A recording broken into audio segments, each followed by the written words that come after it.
Minivan Wars. Let's go back to the 80s.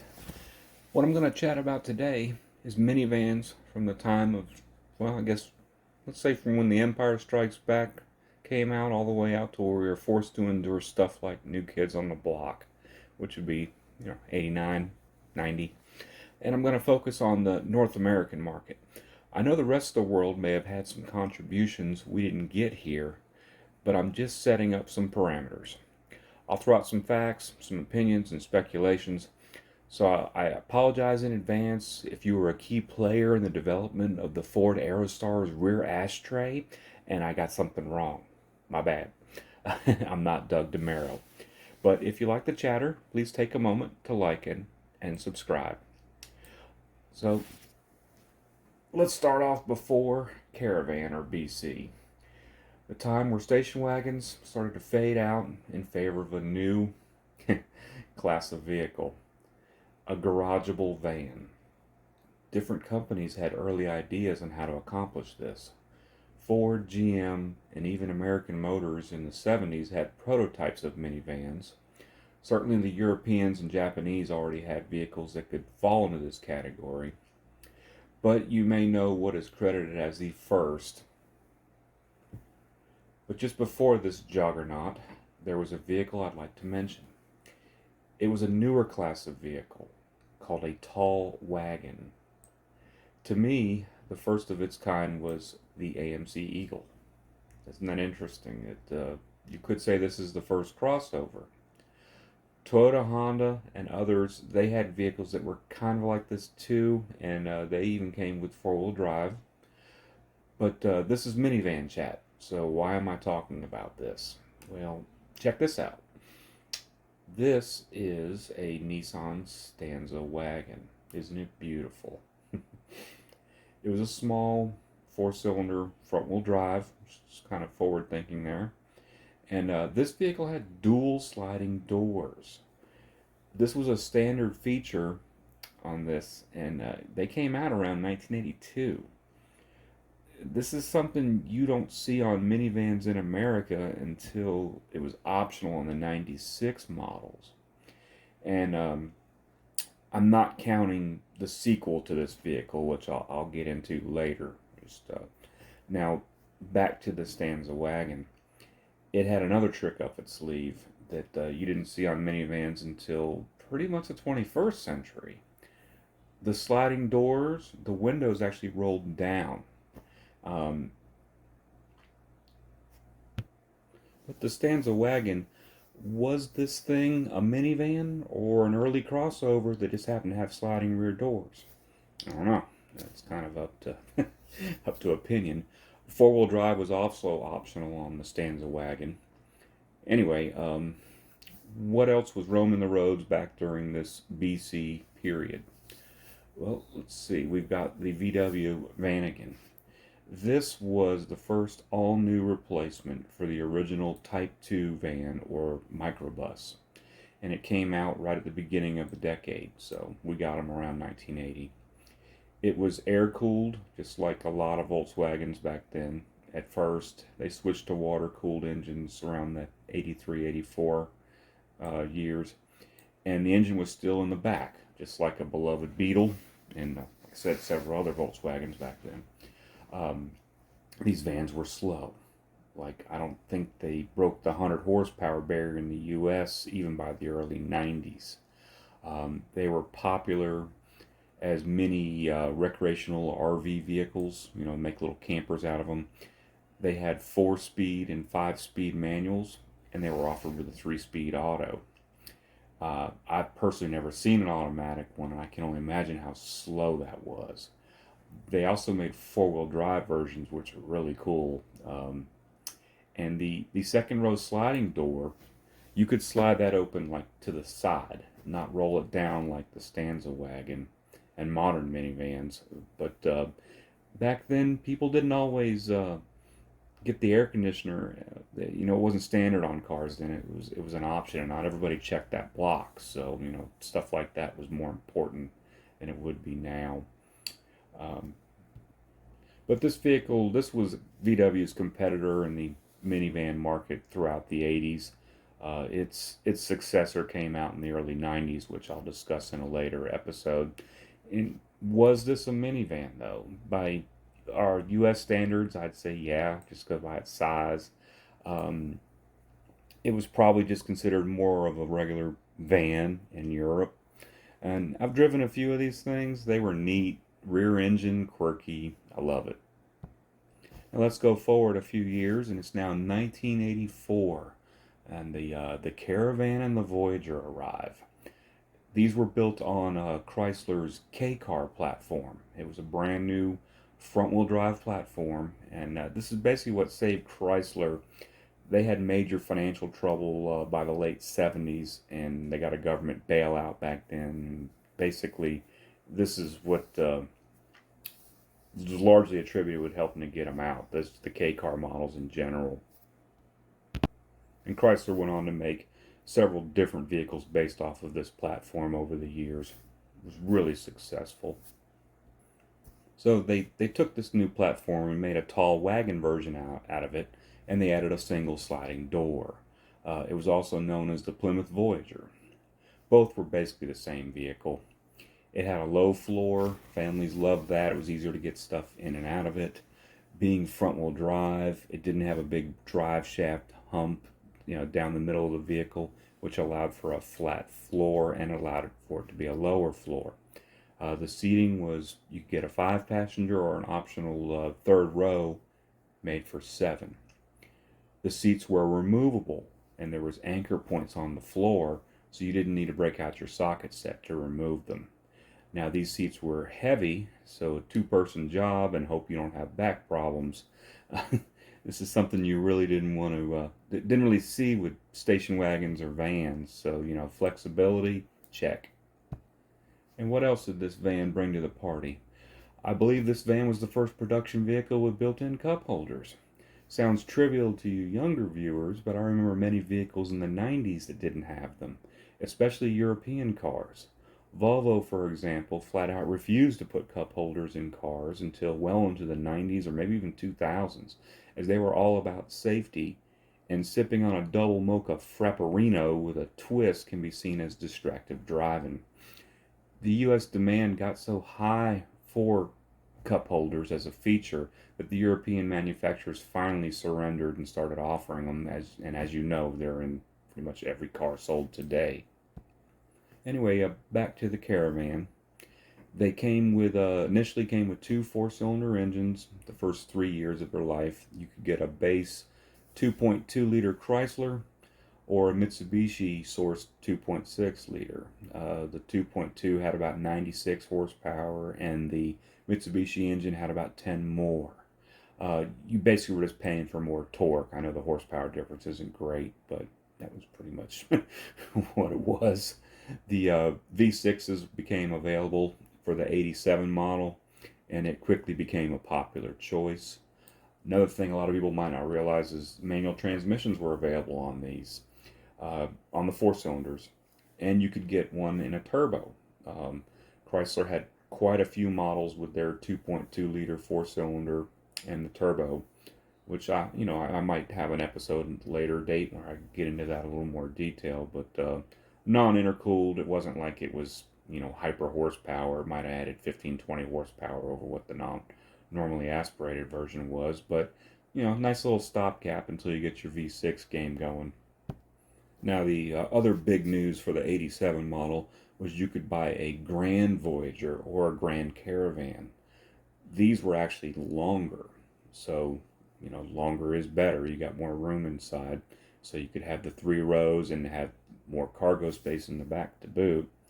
But these vans, they were just a huge hit. Chrysler hit all the notes with it. They addressed what the customers were really looking for. Good on fuel. But other minivans were already in development. And I'd like to chat a little bit about what the competition was going to counterattack with. Let's start with Ford. Ford had this. This is the Aerostar, and it came out for the 86 model year. Space age name. I recall a lot of space shuttle influence in the ads at the time, which would make sense. This was the 80s. These were designed as a more truck-like or full-size van scaled back type vehicle. The transmissions, for example, they were shared with the Ranger, and you could get these in a manual or automatic, although automatic is what you would overwhelmingly see with these vehicles. Uh, Towing capacity was much higher than the Chrysler vans. Chrysler vans were basically car based, so you know they you didn't buy one of these if you wanted to tow your boat for the most part. The Aerostar had a high step in, like a truck, had a higher ride height. It was rear wheel drive. The rear seats could come out too without tools, but you know, like the Caravan and the Voyager, you didn't. It wasn't a one man job. These seats were really heavy. Uh, and the third door, just like the VW Vanagon, you could slide the glass to the side. Of course, it wouldn't roll down, but the slide over was nice for reasons I already mentioned. You know, if you were in the mid 80s and too cheap to buy air conditioner for your car. Um, the Caravans, you know, in contrast, their sliding door, the glass was fixed. So, you know, it's just, again, not a huge deal, just something to mention. Now, the Aerostar, it had a V6 option from its launch. So they, in 86, so they had a V6 where the Caravan didn't even offer that for a year, which, you know, that's a competitive advantage. And for 89, the Caravan got its own extended version, you know, like the following the route of the Grand Caravan. It's 14 inches longer in the back. These vans, they sold okay. They made them all the way through the 1997 model year. I personally didn't like driving them. They felt really top heavy and uninspiring to me. But I mean, I know it's not a sports car, but I probably would have bought a Caravan at the time back then, you know, versus something like this, and unless I needed to tow my boat, or you know, and for that there was another new van that could do that, and that van was this. So I should say vans, the Chevy Astro and the GMC Safari. These came out for the 85 model. GM took a similar approach as Ford. Well, starters with the name Chevy Astro, Ford Aerostar. You know, they're doing the space race thing. Um, these were kind of trucky too, and they used parts they already had on the shelf to save some money, which is, you know, not necessarily a bad thing. They were rear wheel drive like the Aerostar, higher step in, and so forth. What was cool about these was they had the 4.3 liter V6 from the get go, which was a huge leap in power compared to what anybody else was throwing in their, their minivans back then. You could get a cargo model with a four-cylinder. I've never seen one. Good luck finding that. The tow ratings on these, consequently, were very strong. It was the strongest in the class, although the Aerostars weren't that bad either. Um, these were the vans to get if you wanted more power, basically. They did do RV conversions with them, and contractors and all that loved them too. They made cargo versions, but you know, even to this day, you see people using these things as work vehicles. Uh, the GMC versions were pretty much identical. You know, just like a lot of Chevy versus GMC versions. It's, you know, which one you want. And these vans sold pretty well. They weren't hitting Caravan numbers. They never did. But they did make these all the way until 2005. And it was basically the same platform, which that's impressive. Uh, I always thought these were some of the best looking minivans of this era. The Aerostar to me looked like a big slab sided doorstop, and the Caravan swung too far to the station wagon way. The fact that a lot of them had that wallpaper wood on the side of it certainly didn't help with that. But Chrysler's the one that really got the formula right at the time. I mean, again, they hit all the marks, um, and they were better on gas than these two truck-like competitors. So now let's see what the Japanese have in store for us in their entry into the minivan land. Now they've already had minivans for years, and you know, overseas and in the home market. We didn't get anything from them until the 80s. Um, and you know, I could only guess how the conversations went, you know, like at the Toyota headquarters at the time. Like, hey, just looked at the paper. Those Americans are really going nuts for these minivans. We can totally get into that action. There's little vans over here all over the place. Move the steering wheel to the left side and ship them over. What shall we call it? The name Caravan is clever, they use. Car plus van. That's nice. Hey, I got it. Let's call ours the Toyota Van. Yeah, we got this for the 84 model year. Just like the Caravan. These were four-cylinder and rear-wheel drive. They had some quirky options, like a mini fridge, twin sunroofs, dual air conditioners, etc. They had a smaller four-cylinder engine brought over here at first, but then Toyota put a slightly larger one in there for 85 because, because America. Our roads are just set up different. Our highway system, they had to go a little bigger. You still weren't going to race anything with it. They were not speed demons by any means. The sales were nothing to brag about here, and the design didn't seem really ideal crash protection wise. I mean, you see where you're sitting and all, but they quickly got a reputation for reliability, and it was sold here until the Previa came in for the '91 model. But that's for the next episode. Now, let's talk about Nissan. Nissan also decided to use a really clever name, the Nissan Van. This was brought here from 86 to 89. Now Nissan, they didn't wait a year to put a more US worthy engine in there. So right from the jump, they decided to put a larger engine, the one that they used in the Nissan truck for our market, which was a 2.4 liter four-cylinder. Not bad. It's actually a really good engine. Unfortunately, recalls for overheating and possible fires occurred with it. The cramped engine bay just wasn't designed for that larger engine. Didn't find any information about fatalities or issues, thank goodness. Like the infamous Ford Pinto had in the 70s, so that's good. But Nissan eventually had a buyback program, so if you see one of these, take pictures as you have found a unicorn. Now, what are you talking about? A buyback program? Yeah, they couldn't sort the vehicle out, so they literally sent out recall notices telling owners Nissan would buy the entire vehicle back, and I think they offered some incentives on a new Nissan to boot. And a more recent example of this would be like the VW Audi Dieselgate scandal, where VW offered to buy the vehicle back from you, although the circumstances were a little different. Now, I was working at a Nissan dealer in the 90s, and I saw a few of these vans being surrendered to Nissan. They paid them book value, and the vans were then consequently crushed. I recall one guy with a really nice looking one, and it had over 200,000 miles on it. And he enjoyed the van a lot. Likely already got all his money out of it, because, I mean, the miles. And he was able to give it back to Nissan and get a decent check for it. I mean, so it's a pretty good deal. Now, used car wholesalers at the time, they would scour the countryside and go all over trying to find anyone that would sell them this old van.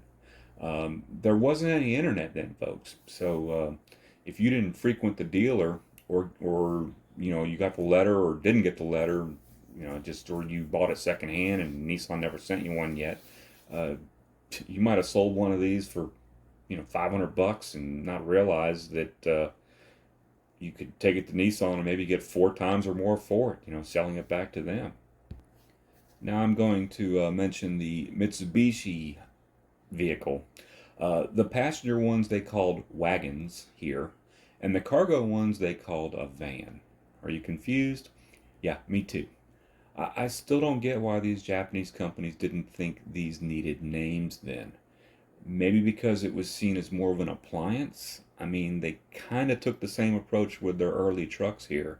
You bought a Datsun or a Toyota truck. Frontiers and Tacomas didn't come until a lot later. But like overseas though, Toyota trucks in some markets were called Hilux. So I don't know. Anyway, back to the Mitsubishi. They started bringing this here for the 87 model. Not many were brought here, and Mitsubishi themselves had a much smaller market than compared to other Japanese car makers. And come to think of it, that still kind of applies today, doesn't it?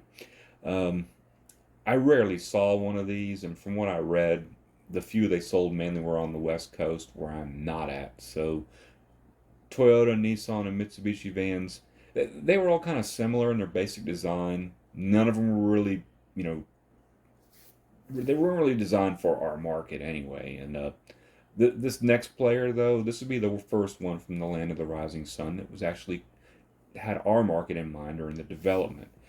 And that would be the Mazda MPV. It came out for the '89 model year here in the States. They were built off of the Mazda 929 platform. This was Mazda's largest sedan, um, kind of like their version of a Nissan Maxima or a Toyota Cressida, later becoming like an Avalon at the time. Um, the name means multi-purpose vehicle, and I'm really not sure if it's more of a minivan or an SUV.